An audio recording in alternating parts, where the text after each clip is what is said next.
Assalamu alaikum. Hurmatly bizdin Alam Xabar YouTube kanalыбыздын көрүүчүлөрү жана катталуучулары. Жалпы эле кадырман кыргызстандыктар, мына ушинтип мен сиздерге бүгүн 2022-жылдын 14-ноябрь күнү Ноокат шаарынан чоң салам айтамын. Ноокат шаарындагы валюта курстарды алдыда сиздерге тааныштырамын. Андыктан биз менен бирге болуп туруңуздар. Мүмкүн болушунча мына ушул чыгарылышты досторуңуздар менен бөлүшүп койсоңуздар, жакындарыңыздар менен.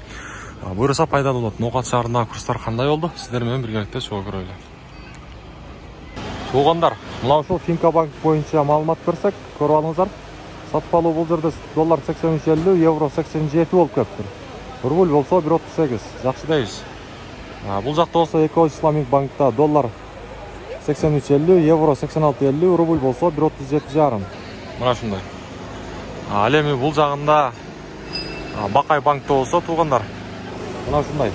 Доллар 83.50, евро 87.00, рубль болсо 1.37,5. Азыр мен сиздерге Азия банк көрсөтөмүн.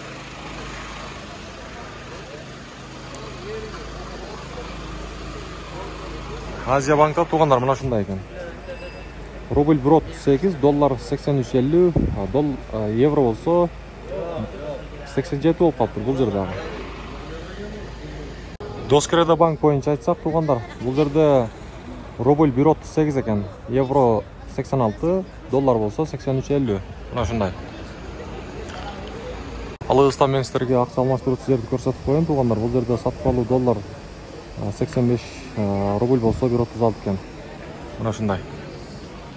Байчун банкта болсо туугандар, доллар 83, евро 86, рубль болсо 1.381 экен. Мына ушундай. Ноокат шаарында бүгүн курстар жакшы болду. Туугандар, жогоруда айткандай досторуңуздар менен бөлүшүп коюңуздар. Колдоо иретинде ушул видеого дагы лайктан басып койсоңуздар жакшы болот.